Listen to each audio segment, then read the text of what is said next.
Rochinha, tudo bem? Bem-vindo aqui ao Jornal da Fórum. Tudo ótimo, um grande abraço, um prazer estar de volta aqui nesse espaço tão importante, tão orientador do brasileiro. Rochinha, deixa eu fazer uma pergunta para você. A gente está comentando aqui, está acontecendo agora uma coletiva de imprensa com os deputados, né? Aí a Érica Hilton falando, a gente já ouviu aqui uma parte que eles estão falando sobre essa vitória de conseguir as assinaturas necessárias para tramitar a PEC que põe fim a essa jornada de 6 dias por um feriado, né? 6 por 1. Aí a gente estava falando aqui, a Ana acabou de comentar que isso aí tem um valor político importante, porque a esquerda estava na defensiva depois das eleições municipais, mas, enfim, mais uma vez, bem-vindo aí. E o que você está pensando aí sobre esse momento, sobre esse debate? Olha, eu estou olhando isso aí e pensando num debate que é muito atual, que nós estamos travando no âmbito da esquerda também, que é o peso que nós temos que dar para as pautas identitárias na nossa militância, na nossa luta política. Isso já é objeto de obras escritas por americanos, por gente daqui também, e isso, na minha opinião, só demonstra que quando a esquerda se dedica a colocar a luta de pauta, a luta de classes no topo da pauta, ela consegue avançar sobre a direita, né? Ela sai das cordas e reage, né? Eu acho que isso aí que está acontecendo agora nesse momento é um exemplo emblemático. Nós estamos tratando de uma coisa do dia a dia das pessoas, dos trabalhadores, né? Nós estamos falando da exploração do trabalho, que é isso que a esquerda fez a vida toda, né? Colocou como seu estandarte a sua plataforma de luta, e eu acho que na hora que ela faz isso, a gente sai das cordas e colocamos nas cordas os exploradores. Quem é contra o avanço, quem é contra o avanço dos direitos dos trabalhadores, né? Nós vimos aí recentemente, no governo Temer, a revogação da CLT, com a promessa de que isso ia criar mais emprego, ia melhorar a vida das pessoas, e nós fomos atropelados, não conseguimos reagir, e até agora não conseguimos colocar isso na nossa prateleira de instrumento de luta, que de fato, o que nós vimos depois, não gerou emprego, não melhorou a vida de ninguém. Desculpa te interromper, vamos só ouvir um pouquinho o Rick? Vamos, Miguel, lógico, ouvir um pouquinho, e aí a gente volta para o...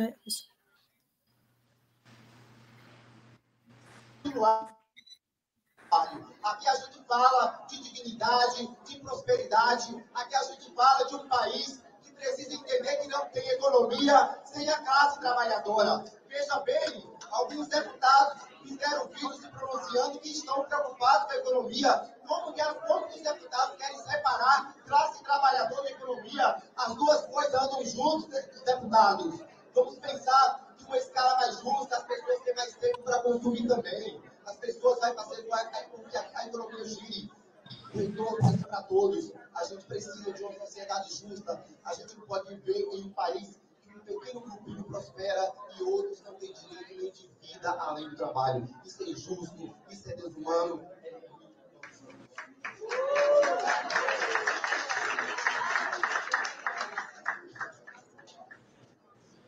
Pessoal, é muito importante conseguirmos agora mais das assinaturas necessárias para a PEC ser protocolada, mas a nossa luta vai permanecer nas ruas e temos atos agora marcados para o dia 15 de novembro, que é no feriado de proclamação da República, inclusive meu aniversário, e eu vou estar nas ruas contemplando meu aniversário com esse ato pró-classe trabalhadora.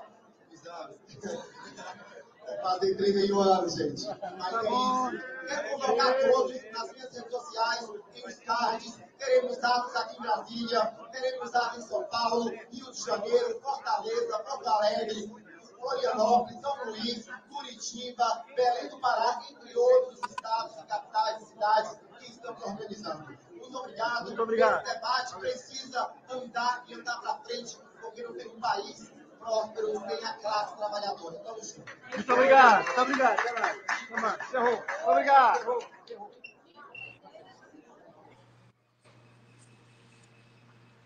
Eu só queria ter escutado a Érica.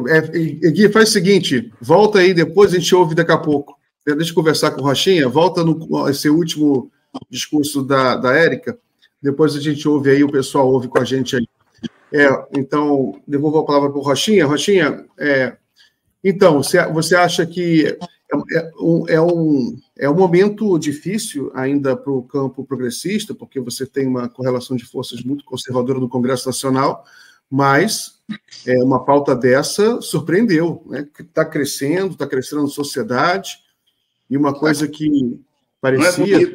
Não é bonito ver o nosso time jogando no nosso campo com a casa cheia, né? É isso aí, né? É a luta de classe. Eu acho que tem que pôr o povo na rua, tem que fazer mobilização, né? Isso tem o potencial de nos aproximar mais do mundo do trabalho. Nós não podemos ficar parecendo seres exóticos defendendo o mundo do trabalho. Nós temos que mostrar coisas concretas, né? E de fato, nesse momento, nós estamos fazendo isso. Eu acho fundamental. Agora, também é o seguinte, eu discordo dessa coisa de que a esquerda perdeu a eleição de 2024. Né?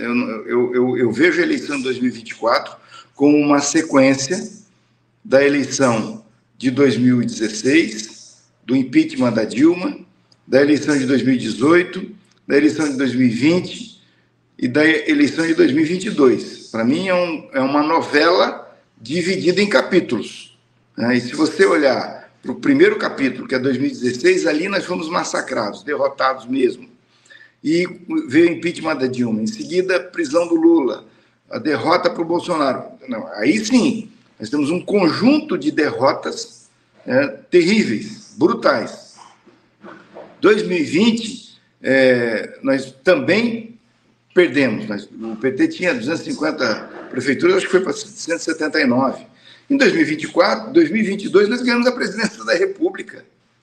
Não é qualquer coisa. Assim, eu reputo que essa vitória do Lula em 2022 é a maior vitória da história eleitoral do Brasil e, quiçá, do planeta, dada a conjuntura que nós enfrentamos, um abuso brutal do poder econômico, dos patrões sobre os trabalhadores, né? Da mídia e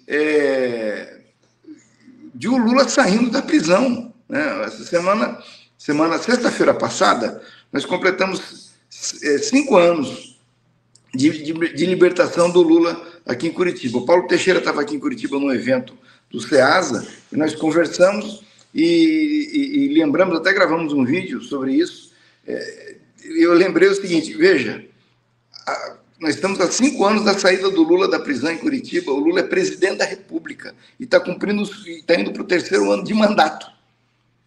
Você veja a velocidade da reação, né? E essa eleição de 2024, o PT saiu de 179 prefeitos para 253. Quer dizer, não tem como olhar para isso e ver uma derrota, né? Não tem. Aí, e quando você fala, projeta isso para 2026, aí é um erro, porque a esquerda brasileira nunca precisou de prefeito e de vereador para ganhar a presidência da República.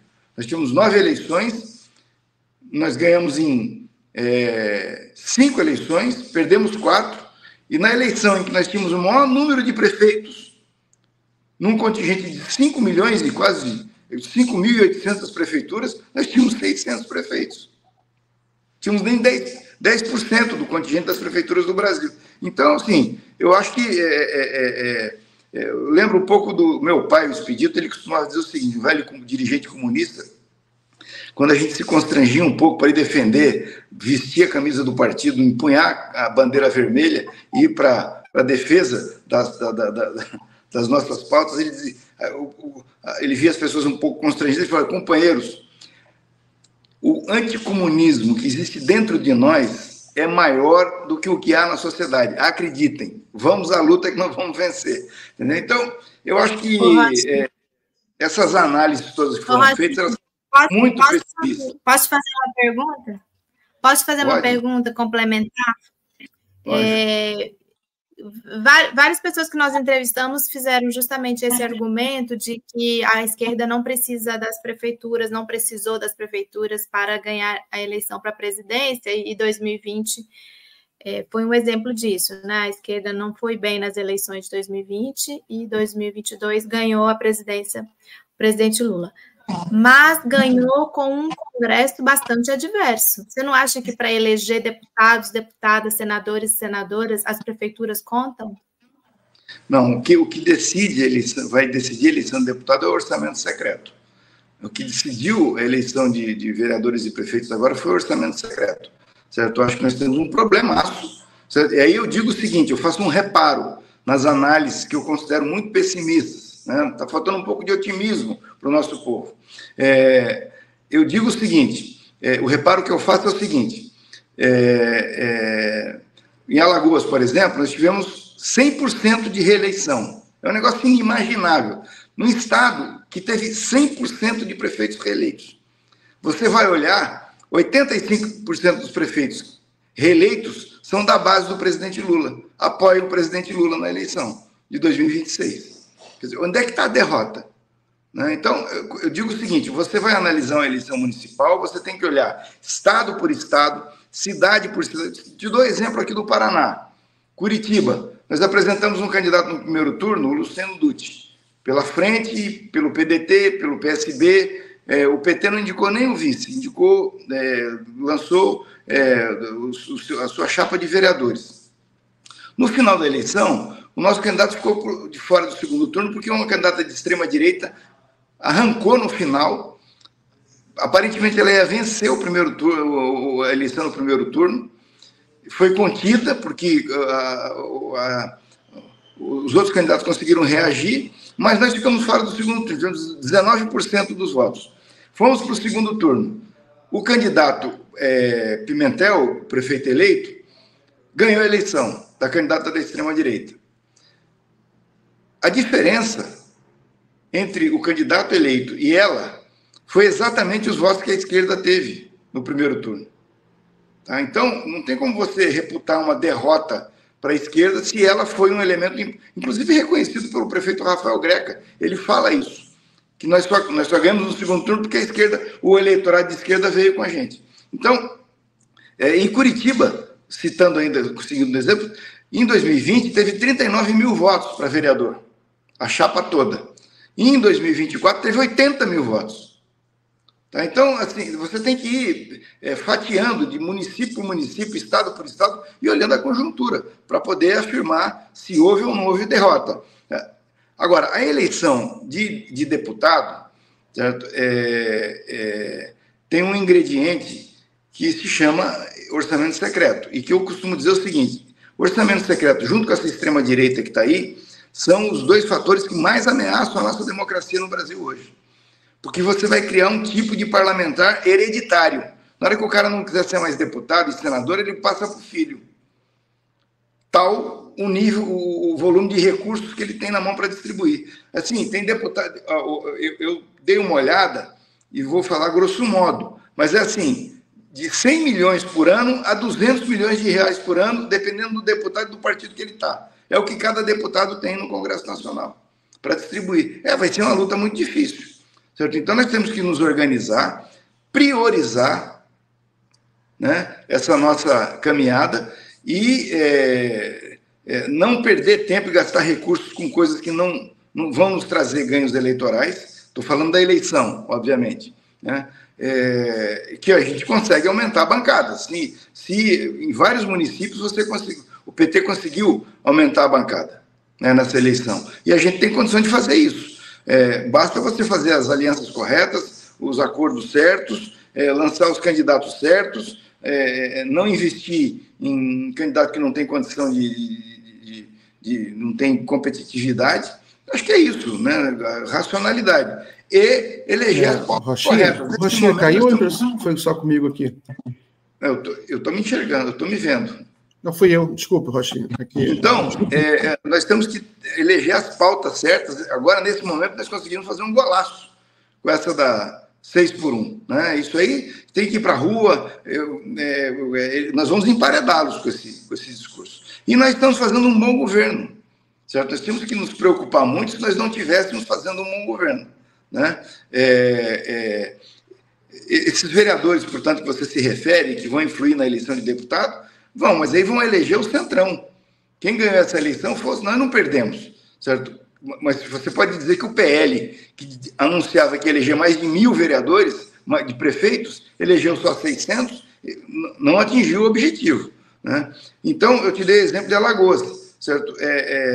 De 85% dos prefeitos reeleitos apoiam o Lula em 2026. Né? Então, e certamente nós não vamos ter uma mudança no quadro da bancada de deputados federais em Alagoas, que hoje só tem um do PT, provavelmente vai continuar tendo só um, entendeu? Mas se fizer um esforço lá, acertar os ponteiros, pode ser que tenha 2. Eu acho que no Paraná nós vamos conseguir, na última eleição de 2020 e 2022, nós tivemos um resultado retumbante, extraordinário aqui no Paraná. Nós elegemos 6 deputados federais na federação, um do PV e 5 do PT, e elegemos 7 deputados estaduais. Um resultado fantástico para o Paraná. E eu acho que nós podemos fazer mais em 2026, tá? Apesar dos pesares. Mas eu acho que essa eleição, essa tua preocupação, tem muita valia, porque o presidente Lula costuma dizer o seguinte, que ele prefere um senador do que um governador. Ele troca um senador por um governador, porque o senador vai lá para Brasília, no Senado, e pode propor impeachment, pode fazer uma confusão danada. Então, eu penso que o PT certamente está refletindo sobre isso, essa coisa de ver dentro da federação, dentro dos partidos da base aliada, as alianças para eleger e impedir que a extrema-direita consiga aumentar a bancada dela no Senado. Mas, enfim, eu estou muito animado, né, com as coisas como elas estão indo. Nós vamos ter um ajuste, e nesse ajuste aí também essa discussão toda está perpassando. Nós temos gente dentro do partido com muita pressa para fazer logo o ajuste, porque está preocupado com a questão da inflação, certo? E tem gente dizendo, olha, vamos com calma com esse negócio, nós não podemos tirar direito dos trabalhadores. Né? E gente dizendo que o PT tem que ser submisso ao governo, que eu considero um absurdo. O PT é uma coisa, o governo é outra, o governo é um governo de frente, né? O PT é um partido que tem autonomia, independência, e tem que ter as suas posições, tem que defender as suas pautas dentro do governo, tem que falar, tem que explicitar. Se o PT ficar quieto e fizer tudo que o governo for fazendo, daqui a pouco o PT deixa de ter sentido. Né? Então, eu estou achando que as coisas estão se acertando e se resolvendo.